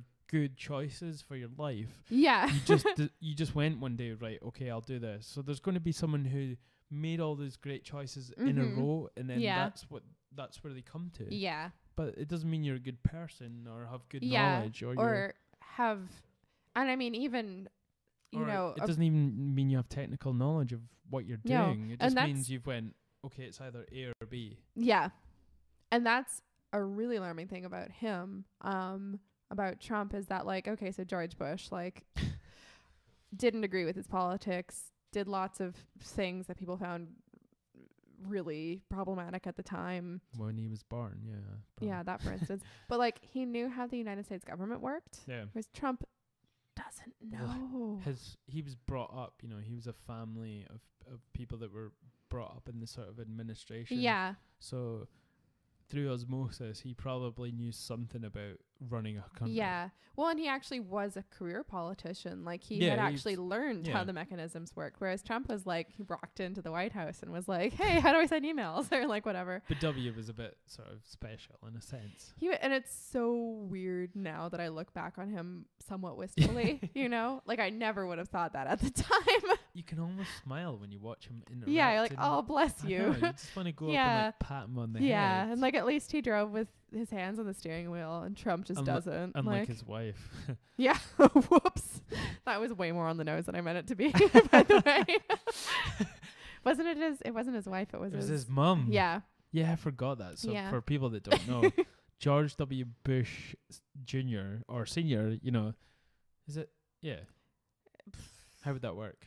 I can't remember. His dad gets His another dad. middle initial or Yeah. something, but his dad's wife. Yeah, George Bush, the eldest. The Gulf War one. His the Gulf War. His wife. What was his wife named again? I don't remember. Something Bush. Yeah. They were all called like Nancy or something like Yeah, that. because there was Barbara, but that was Barbara Bush. George Jr.'s, Yeah, wasn't? Or was she okay. the mom? I don't remember. This is the problem with political dynasties of people with really white names. So George Bush Senior and Junior and wife and A daughter. Bush. No, wife and daughter. No, wife and mother respectively. Yes. She ran someone over and killed them Yeah. when she was really young. Yeah. And that's something that people don't really hear about. And she never served any time for it. No. And that has no impact on her husband's or her son's ability to govern America or not. But it's pretty funny that she never got in any trouble for it. Do you think if he came into power now, and that was something that happened in our earlier life, say it was maybe, 20, 30 years ago, would that affect his career now? I would have said that if Trump hadn't gotten elected, but we have so much of him doing stupid stuff and saying stupid offensive things on the record. She's not saying anything offensive. She actually ran someone over. Yeah. But she's also not the one who is going to be the president. I don't know. But do you think that would be something that would come up now towards a president? Be like, I think it sure would come up, like the people campaigning against them would bring it up, but I don't think based on what the voters did in the last round that it would stop anyone from electing him, depending on who he's. I think people are going to vote for, because the politics are so polarized. yeah.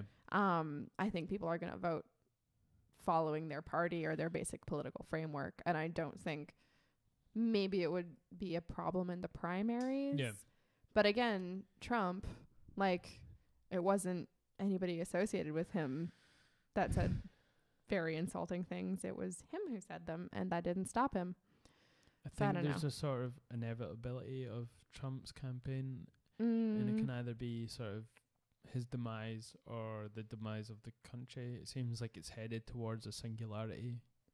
Yeah, and I definitely understand the impulse to elect him because the system is just such a grinding juggernaut of uselessness. Yeah. And wanting to throw something in there that would shake things up, I can really understand that impulse, even though I never would have voted for him. No. That would have been a hard one. I don't know who I would have voted for.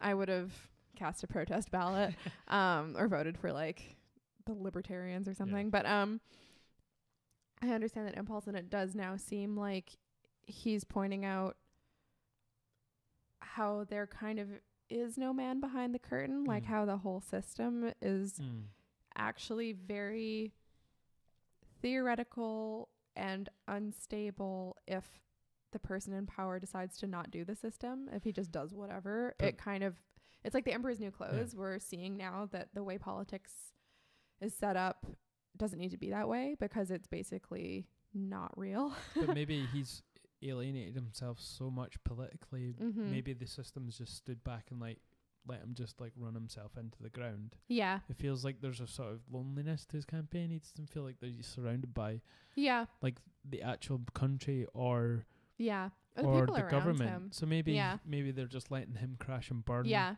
What terrifies me the most is that Mike Pence is totally on top of everything and knows exactly what's going on and is just waiting to kind of tow him over the cliff, and then he'll be in charge, the VP. Okay. Who is politically abhorrent and a lot smarter. Really? Yeah. So that's more dangerous. Scary. Yeah. Very scary. And that I think is kind of the worst case scenario is if Trump implodes within the bounds of the system, like if he is anything that results in his VP taking over, it's going to be really, really bad because the guy knows how to actually implement the things he wants to do. Yeah, exactly. And he's politically everything we're afraid of in terms of the sort of the looming specter of the old white Christian fascist man. So, yeah. Yeah. So that's kind of the worst case scenario, I think. Funnily enough. It feels like America's caught between a rock and a hard place now. You know, yeah. because it's starting to show how much of a buffoon Trump is. Oh, yeah. But he's not the worst of it. No, he's not. And he's kind of, goes, I can imagine, just as now I'm looking back on George W. Bush and being like, well, that was relatively nice. I can imagine us looking back on Trump and being like, well, at least he couldn't do any of the crazy stuff he said. And it feels like the left in America has a sort of like your enemy is my friend. What is it? The friend of my, no, the enemy of the my. The enemy of my enemy. See an enemy of my enemy is my enemy friend. But recently George Bush gave a speech and supposedly he was like appraised by like the left, like they loved it because he was talking about the stuff that Trump was doing and we should we should be together and we should all just I heard about that. I didn't actually hear any of.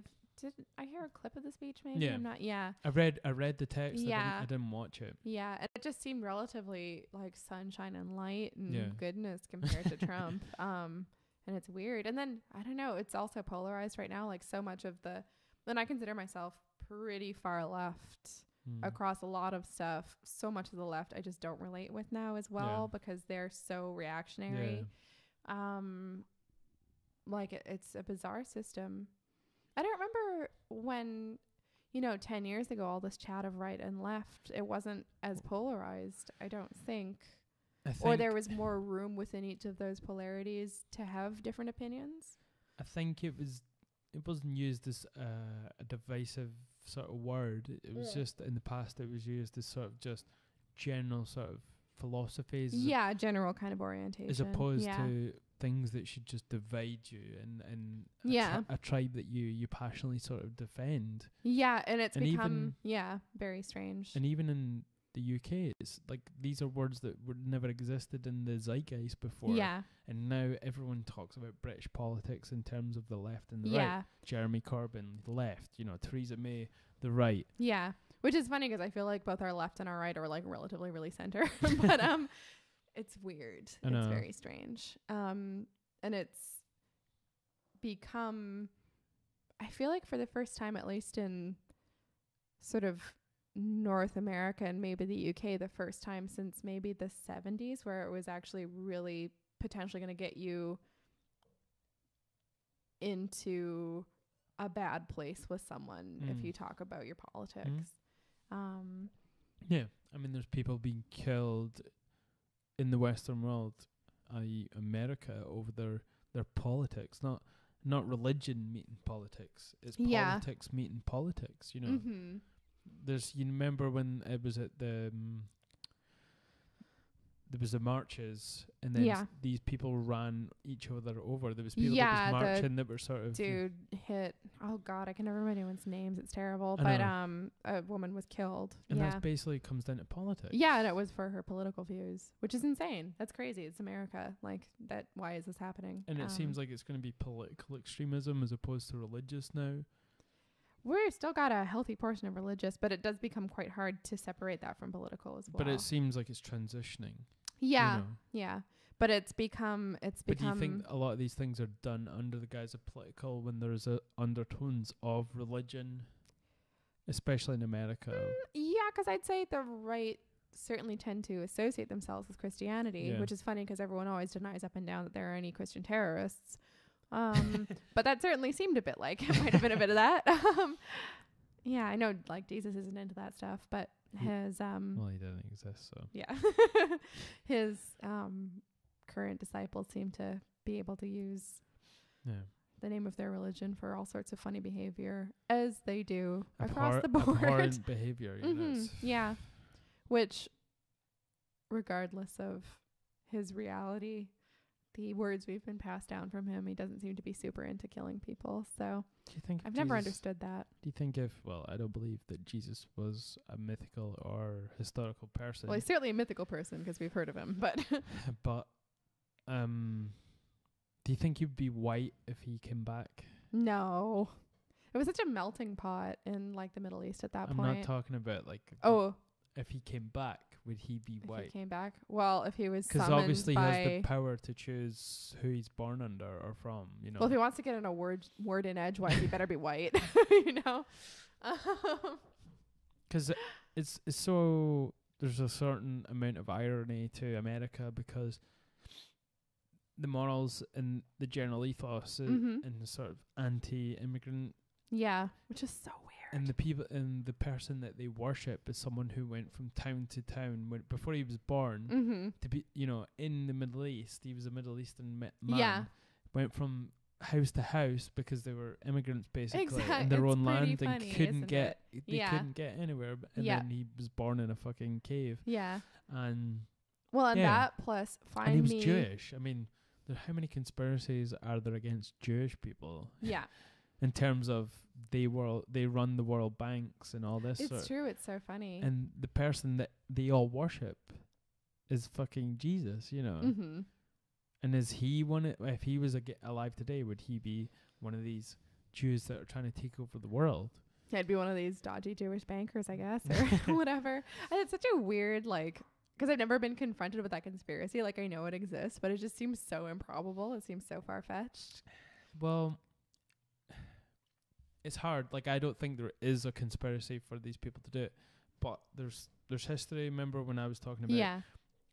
I went to the Jewish museum in Berlin, and it's not really to do with the war as much. It's about celebrating the history of Jewish culture, like sort of cultural heritage, and and basically it starts from the very beginning, but Jewish people for some reason were sort of ousted from these civilizations, and they were wanderers, but they became like sort of tradesmen. And well, they were the only people who were allowed to lend money. And they could go from town to town, and they didn't have a home really. So they were sort of like I don't want to use the gypsy word. Well, it's the whole like lost tribe thing. Yeah. Well, that's nomadic kind of. Yeah.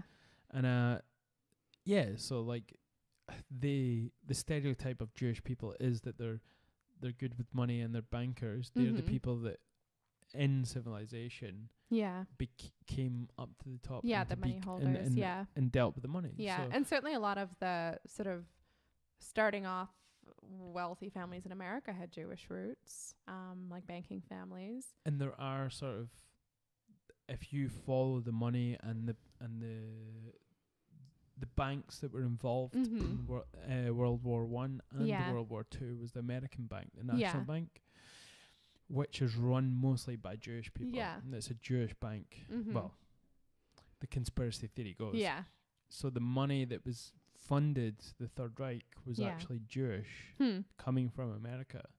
And that was one of the ironic things about it. I think that has very little to do with Judaism and a lot to do with people being rubbish about money. Exactly. But they see that as like red flags, and which is so funny because I'm sure there are plenty of things you could dig out of the way the economy's run now in terms of us, you know, financing people, war criminals, stuff like that. And by us, I mean either the UK or the States or Canada. Honestly, we sell arms to Saudi Arabia. Like, awesome.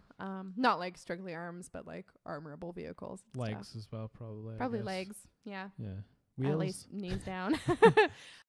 Shoulders. But it's so funny because it seems to extend back to the sort of jealousy and mistrust of Jewish people in like the 1500s being able to be moneylenders.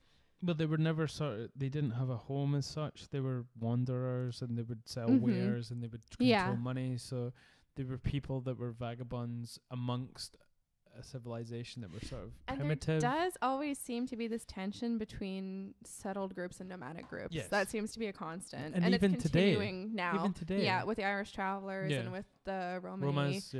Romas, Romanis. I don't really know. I don't know what the wrong thing is now. It doesn't matter. Roma or Romani? Not the wrong thing, the right thing. Yeah. Not gypsies. We know that. That's cool. The G word. Yeah, and there's still a huge mistrust of nomadic populations. It's like, and I really instinctively feel like that goes back to like agrarian societies and the first settlers and the like when people were first starting to settle down and farm and their distrust of nomads at that point.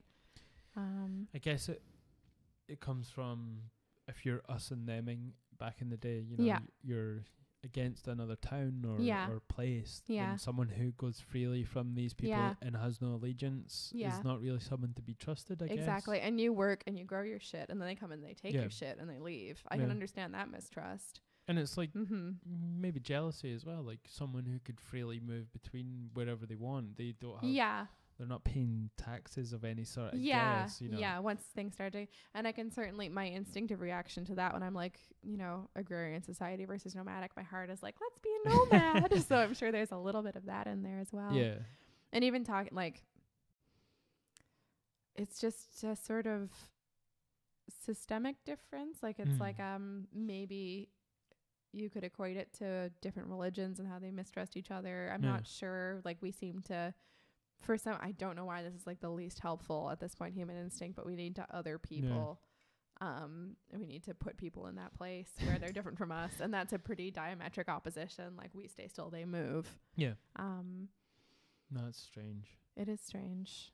I always liked, there was a book I read early on when I started getting interested in architecture and like deep mapping and psychogeography. And it was sort of a theoretical architecture book, and it was super weird, but they had a passage in it. Theoretical architecture? Yeah, it was called the Atlas of Novel Tectonics. What? Yeah, exactly. Is it not tectonic plates is what we live on? Yeah, but it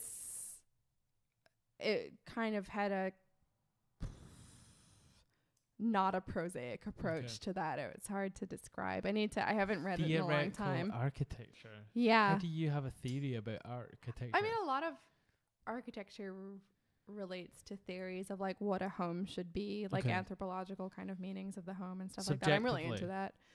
Subjectively? Or is it like sort of all to do with science and physics? Like this is the sort of optimum way to build these things? It's a lot more philosophical. Okay. I'm sure there are also scientific approaches to it. There's a lot of like ideal city planning coming from like the Renaissance and on.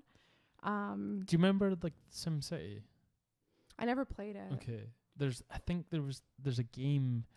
Let me finish the thought and then back to so I was just gonna say there is a passage in that about the idea that nomads aren't actually nomadic, and that they're remaining static in a dynamic gradient. So we think of them moving across the land, but what they're doing is they're staying still in the season of spring. Like they're staying in, so they're perpetually following spring. Exactly. So they're staying still. Just not. That's so interesting. I like that. So that really ties into all my kind of post-geographical interest. And I read that pretty early on, and it was an otherwise sort of weird and hysterical book, but that part really stuck with me. But anyway, probably Sims. affected your life in a way. I think so, yeah, because I think it certainly helps when you're someone who's a little bit stateless. And I don't mean stateless and like I'm not like a refugee. I just like. I thought you meant like matter wise. Yeah. Well, I always think of it that way. You don't have any matter. Yeah.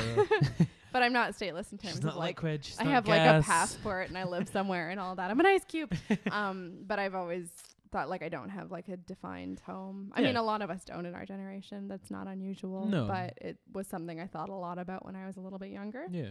And it sort of helps to hear that in a way. But anyway, The Sims.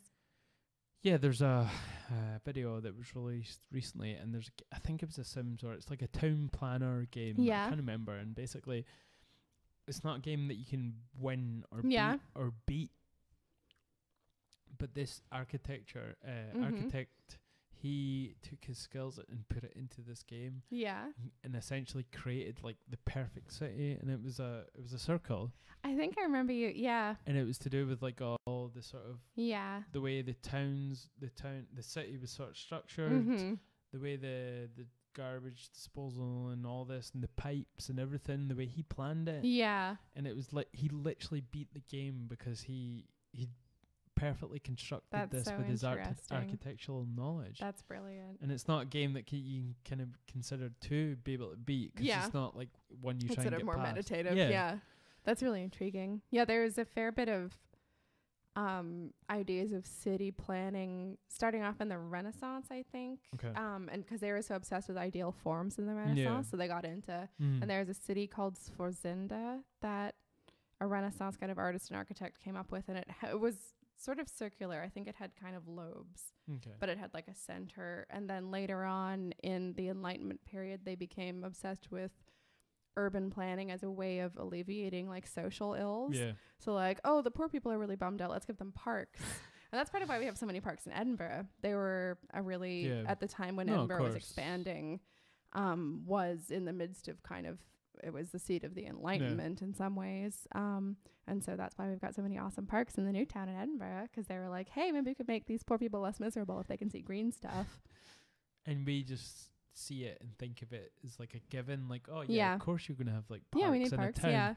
But you don't see it's a hand-me-down from the system. Exactly, and that it's all put there on purpose. It's not like, when I was a kid, I always thought parks were natural places that they'd left. Yeah. I didn't realize that they were like put in. Me too. I thought it was like there has to be a percentage within cities that, from borough to borough or street to street that have to have sort of greenery. I thought it would be built into this. Yeah, and I thought it was just like, oh, we won't build anything there, not like we'll knock down whatever was there and then put in turf and like stuff like that.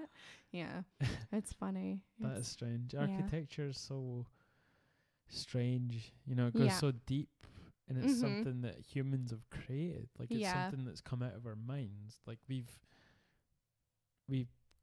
put together these bricks and mortar and stones and chips and made materials to be able to produce obscure homes and it's like so weird, but that we've got to that point in civilization. It's in the architecture we surround ourselves with affects our mood so much. And it's so funny to relate. Like I'm so interested in architecture, so I have a lot of thoughts about this. Like the relationship of the human body and its scale to the architecture we inhabit is really interesting. Like from buildings that are meant to like intimidate you, like brutalist buildings, like big, scary, weird, huge buildings, versus like buildings that are sort of ergonomic and they're meant to mirror kind of human measurements in a way. The fact that we're right now living in a flat in a house that was built more than 100 years before we were born, that's amazing. Like that's crazy. Or your country was born. Yeah, exactly. This flat is older than my country probably. Yeah, that's funny. That just shows you how fucking infantile and banal that the idea of borders and countries is. You know what I'm saying? Like if you... Oh, it's true. Yeah. It's very frustrating in the times that we're in to sort of put up with these silly notions of borders and country lines anymore. It's... And I think it's something, because of the people we know in our kind of age group, like everyone's so post-geographical now. Like I think of like the people I work with at the wine bar I work at, and I think we're a UN. We're from everywhere. I think it's easy to get sucked down that rabbit hole because we both have had jobs and groups of friends that come from different parts of the EU. But in your experience as well in Austria. But I don't think that's a general sort of rule. I think that's just specific to us, and it's easy to get led down that path that this is the same across the land. Yeah. I think that's very specific to us. Yeah, we tend to take our own experiences for granted. Yeah. And it's kind of like this the siloing thing that always happens. Like you're friends with like-minded people. Yeah. And I don't think that's the general experience. And then across the UK, I think there's a lot of resentment from people who are from different countries in the workplace. Oh, certainly. Yeah. And I was aware of that from when I first moved to Ireland. There was so much resentment of people, like especially Polish people. I don't mean amongst my friends, but I mean amongst people I'd speak to if I travel to different towns and stuff like that. And there was such a sense of like, and it was also like it, those people, it's this vicious cycle where immigrants are afraid to mix with the local population and the local population think they're not mixing for a reason, and it's very strange and it's so foreign to it comes down to multiculturalism, and there's an ethos that it's not a good thing for society. Which to me is monstrously stupid, because let's find a society that has come from a monoculture. Like there's nothing. But we have immigrants that come over, and we have groups of people, and I don't think it's they're scared to integrate. I think it's easier for people, and I know I sound like a sort of a Theresa May voting kind of type UKIP here, yeah. But these people, they do tend to stick within their sort Yeah. of, there's cultural hubs, you know, and there's Yeah. like racial hubs among countries and towns. And I think the natural go-to, and it's not because they're of a certain color or a certain background, it's just, I mean, imagine you were in a different country and there was a bunch of Canadian people, you know. But I've had that experience and I didn't group with, you know. But are you living there though? You're not. Well, yeah, when I moved to Ireland, there were a bunch of American and Canadian kids there, and I knew but they were them. English speakers. They were nice, though. but yeah, that's true. That certainly language is a part of it. Like if you went to Afghanistan and you were in a commune with a bunch of Canadians, would you tend to just stick with your Canadian brethren, sisters? I think the problem is we're looking at it one generation at a time, Yeah. whereas like you look at Toronto or New York or something, and yeah, there's like a Chinatown and there's like a little Korea and there's a little Ukraine and stuff like that, but there is multiculturalism as well. Like, and my friends in Toronto are Portuguese and Ukrainian and like people are from everywhere and they all came from somewhere, but they all eventually mix together. But it never really does mix together. I mean, these people I are think it does. These people are like a small minority that go off into the country. I mean, there are a large percentage of these people that, well, there wouldn't be Chinatowns if there wasn't a congregation of Chinese people. Yeah, but it's from a long time ago that there is a Chinatown. Yeah. Like, people don't live there now, really. Like, it's businesses. But like it all changes. My experience of Canada was I know like a huge group of Asians. Yeah. Specifically from China. Yeah. Were they first generation or? I'm not sure. Their parents were from. Yeah. Were from China, or I'm not sure actually. Anyway, so they, even though they spoke fluent English, whatever, you know, they were integrated into the schools. They just stick to the same group. They would just like pal together. So I didn't have that experience growing up there. Like people, there would be groups of people because you have groups of people that you have stuff in common with, and if you have, you know, a Chinese mom who makes you eat a particular soup sometimes, then that's something you have in common. But there was a lot of flow between the different groups. You are coming from a specific demographic, though. You know, in terms of white female from the suburbs of Toronto. Well, I'm not suburbs from the suburbs, and I'm talking about like I was at a school that probably had 30% Asian kids in it.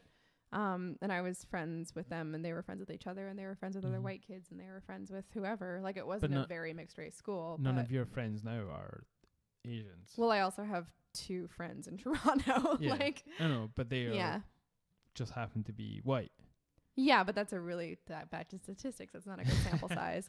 Like, the friends I keep in touch with from high school are pretty demographically everyone who was there. So I think it's like, you know, you band together and you have, I'm not saying it is a bad thing, but there is a sort of theory that how do you get these people to integrate? You know, if you come to a country. I think the fact that we like went to Chinatown and went to, you know, and, you know, I'll go there and go grocery shopping and I think it's brilliant, you know, to experience that, but it's like a sort of a front for the country you're in a sense. You know, you're putting up a stall which necessarily might not be Chinese or authentic in a way to sort of, you know, gratify. I think we've just had different experiences since I grew up there. Like, I always felt included. I'm totally talking out my arse because I have never had any of those experiences in my hometown because there was no Asian people, there was no black people. Yeah. Well, one black person per generation that came up in my high school. And to be fair, my high school was like very Asian and very white, not a lot else. So when I'm drawing these things, it's just observations from places that I've been to later on in life. I guess one of the questions is, what do we mean by multiculturalism? Yeah. Because is it being able to enjoy other people's stuff, or is it deeper than that? Do you have this sort of romantic idea of multiculturalism where it's people bring their foods and their cultures, but they're integrated into the rest of the country in a way that's not inhibiting anybody? Or is it the sort of one where they sort of band together and there's no mixing of these people in amongst the rest of the country? I think the model I grew up with and believe in is that people preserve their cultural heritage but are willing to share it. Yeah. And so there is a mixing, Mm-hmm. which I think is brilliant. And I think if you are in, because then we get into like, so the logical extreme here is we get into questions about like Sharia law. Yeah. And things like that. And I think if you have moved to a country, as long as we believe in the models of countries, that you have to not believe that what you consider your rights supersede anybody else's rights. Yeah. So if part of what you think are your rights are respecting some people less equally than others, too bad. Yeah. You're in a country where everyone's rights are equal under the law. So I think within the kind of letter of the law, bring it on, bring everybody in. And the model I grew up with and that I believe in is that, you know, people share, people preserve what they grew up with, but not in a way that's closed off or static. Yeah. Like culture develops, culture changes, there are different ingredients in there. And I think it's silly to think of monocultures as being the default setting, because you go back to, like we talked about, you know, the Roman Empire, you know, Greece, like early Britain. It's all different tribes. It's all different people. Sometimes it didn't go that well. Sometimes it was violent and things got killed off. But it comes down to sort of, you know, the preservation of your own sort of town or tribe or whatever, and you become wary of other people who band together, you know. Yeah. And I think that's where it derives from, and it's not a good thing, essentially. I mean, it's not fluid in a sense. Well, I think I'm talking about me looking and saying, like, these people sort of... All I can say is from my personal experience, I never was excluded by any groups of people because they were from somewhere else in Canada. But I didn't grow up here. Yeah. And those were all people who were like first or second generation as well. So they consider themselves Canadian.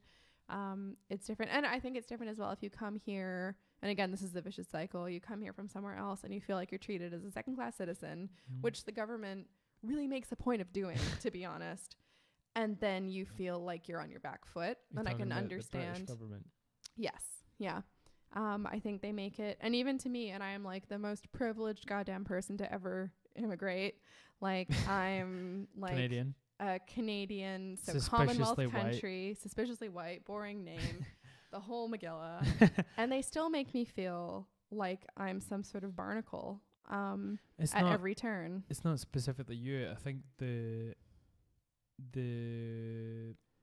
those visas that you've had to interact with are that's a very specific demographic that they're aimed at. Yeah. But because it's all encompassing. Yeah. So you're under that, not through, but it's racist in a way, obviously. You know? Oh, it's super. And I also know that if I having spoken to a girl, this was in Ireland, this was in the UK, but I think relatively the same. She had the exact same kind of demographic as me, Canadian, white, female, coming to study at a prestigious college, and she had a Polish last name, and they gave her hell. Shit. And it's nothing to do with her passport or anything like that. It was because they were suspicious of her because she had a Polish last name. For what? Exactly. It's craziness. And it still boggles my mind that in 2017 that you have to go through all these fucking stringent regulations to go to a different country. And I think a lot of it just comes down to money. That's a big part of it. A lot of it is they're trying to figure out at every turn how they can charge us for stuff so they can say to the British taxpayer, which I am one of also. I've been paying taxes in Britain since 2011. Like this sort of thing that they always say when they're talking about immigrants, like you're probably paying more tax than people. Yeah. And they're always like, oh, they're coming here, they're going on benefits. It's like, if you're from overseas, you are not going on benefits. It is impossible. You cannot. And you are going to have a lot of a harder time getting the rights you actually are supposed to have out of Britain than you are. You know, it's just. But how do you start dissolving borders? Well, that's the thing as well. And I think. Do you think it's inherently tied into capitalism? I think that's a big part of it. And I think we're so anxious about security right now because of everything that's going on in the world. You know, do you think if you remove those borders, those sort of that distrust would still exist? I think if I'm feeling pessimistic, we're back to the agrarians versus the nomads. I think people will find a way of othering people and mistrusting them. Oh, you have blue eyes. You're a fucking weirdo. Yeah, you're a freak. Or like, you're ginger. You have no soul. Yeah, exactly. We are always doing stuff like that. That's what humans do. Like, you're vegan. You know, you're Jesus. An idiot. Yeah. You do CrossFit. We're so good at stuff like that. That's like a really human reflex. I think it's really unhelpful. I think we just have to try to be better. But I think we need a majority of people to be willing to try to be better at the same time as we dissolve borders, and that's a really big ask. I think because the internet's came about in the last sort of 50 years. It's been around since the 50s when it was the intranet. But it's been widely used since we were kids. 1990s. Yeah, maybe. And I think it's because we're so interactive now with everyone that the thing that keeps coming up is our biology. That's the thing that keeps keeping us back from progressing and taking us to the next sort of step is our biology, because mentally we have the faculties to sort of talk these things through, hash them out and come to logical conclusions. But the thing that keeps setting us back is our own biology, our respective foibles of being men and women, you know. Yeah, and I think that's the thing that comes up every day now, is the discussion between men and women now. Yeah, you wouldn't think this was something that would have been an issue that you would have talked about in 2017. It is pretty funny. It feels like this is to do with, you know, Victorian era, isn't it? Yeah, and I feel like we really should be beyond that at this point. And I think it goes back even further than sort of biological gender and you know, all of its many genders, is that like we all think we're the boss. I'm just talking about in the baseline genders. I'm saying because they're regardless of. Didn't mean to offend anyone. Yeah. Like we can put a man on the moon, but you know, show me 10 people who can save half their Kit Kat bar for after lunch. You know, it's people we're such victims of our own impulses, and we're so susceptible to kind of lazy thinking. And just kind of chilling. And I understand that, like, life's short, like let's watch Netflix, but if we really want to see change, people have to be willing to do better. But we can't even agree on what that is, so it seems pretty frustrating at certain points. Like what you're saying, like we have to change, but like you say, we can't even agree on what is the correct course of action for that. Yeah. Because when we have terms like left and right, then there's no, you know, coming together in the middle, and we have to sort of dissolve these sort of terms to get rid of this, dividedness and divisiveness. Between everyone. Yeah, because we face some truly awful specters, and a lot of them we've done to ourselves in terms of guaranteeing any kind of future for our generation, and then hoping there's something left to hang on to whoever comes next. And meanwhile, we can't even get out of our own ways. It's kind of amazing. So that's how we fix the world, everyone. Yep, sorted. Bam. Meditation, high-fiving, being nice to ourselves, wine. Who I'm really pro wine. High-fives people? You high-fived me at dinner today because we made good dinner. Like Kenny Powers, I just high-fived you in the face. Don't do that, I'll bite you. Yeah, I vote for wine and chilling out and being respectful and patient. I mean, do you think it's an overpopulation thing that these things come to a head? No, I don't really think so. I think there's a general vibe of overpopulation on planet Earth, but I think there's still a lot of room for people. Doesn't mean we should make a ton of people, but I mean in terms of being able to accept everyone and sort of not have this way of as soon as there's a certain amount of people, you just don't feel as connected to them. Yeah, that's a big part of it. I think we're and you don't feel like you know, when something happens in the Middle East, a lot of people just don't necessarily take it in over here. Yeah, and we've talked about that before. It's a kind of othering thing, and how it's easier to relate to people who look like you and live in cities that look like your city. And But not even that. Is it purely just down to numbers? I don't, because there's that, what's that number of, it's the number of people you know and can actually care about. Like 150 people that you can remember their names and places. But I don't think it's some sort of biological imperative where we sense that there's overpopulation on planet Earth. Because honestly, in the West, we have like declining birth rates, and you know, there's like, let's all move to Greenland. There's like nobody there. It's fine. Well, that's one of the fallacies that gets perpetuated, is that we're sort of going to be overpopulated. Yeah, but the general sense of things is that we have a decline in birth rates, and we're going to be. I think it's white people saying that, and what they mean is there's going to be too many Asian people. I think there are it's too many basically Asian racist. people if you think about it. But there's room for them. Like, it's just that we don't want to accept the fact that it's going to have to be in white people countries.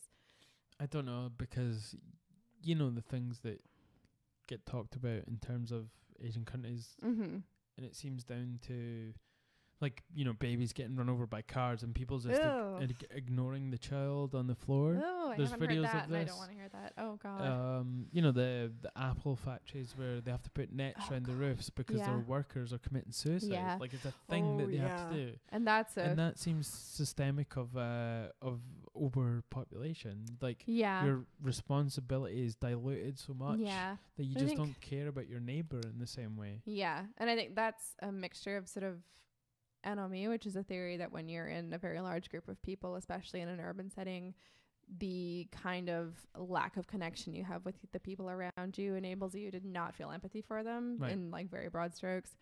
And it's also because it's expedient for capitalism for us to not give a crap about kids in Bangladesh like dying for H&M. And I think it's I had a third thing and it's gone now. Where'd it go? It's gone. Well, speaking of capitalism and sort of the systems, like, I'd really want someone on here that knows something about cryptocurrencies. Yes. Specifically Bitcoin. I think that'd be really interesting, because we're both interested in it, and we're certainly interested in life after money. It's something that I want to speak to someone who's in the know, especially in the UK, because when you come talking about borders and stuff, there's a slightly different attitude to cryptocurrencies over here, I guess, from America, and it'd be good to speak to someone even just in Scotland that knows something. So this is an all points bulletin for anybody who wants to talk about cryptocurrencies. Hit us up. Don't be cryptic and just message me. Write us like some sort of haiku. And I think we'll have to finish up there. Yeah, I guess. Yeah. Sweet. So we really unearthed a lot of problems there, and we didn't solve any of like them. But it didn't go down the path I thought it was going to go. You can feel that sort of like this is going to be like a fun chill one, and it got like really serious. And we can now feel the rich satisfaction of people who haven't solved anything, but because they've discussed it, they think they're like woke. Okay. So sweet. You're using that word now as well. Yep. You've been listening to my last podcast too much. I really enjoyed your last podcast, by the way. Yeah, Dave's good. I did. He's a good lad. It was good. Yeah, I enjoyed it. He's definitely got his head screwed on about a lot of things. Yeah. And on that note, we shall stop here because I'm bursting for the bathroom again. All right. So just tell the folks where your social media is at. So my social media, my main presence is my Instagram, where I am LAURA_Z or Z _HOPE. Okay. I also have a website, which is laurahobartist.com, all spelled the same. Yes. So check her out. Don't be a nuisance, and send her good thoughts and feelings. Vibes. And yes, I am IAMKayPee, and that's KAYPEE. Because he has to pee so much. Stop talking about it. I really need to go now. KAYPEE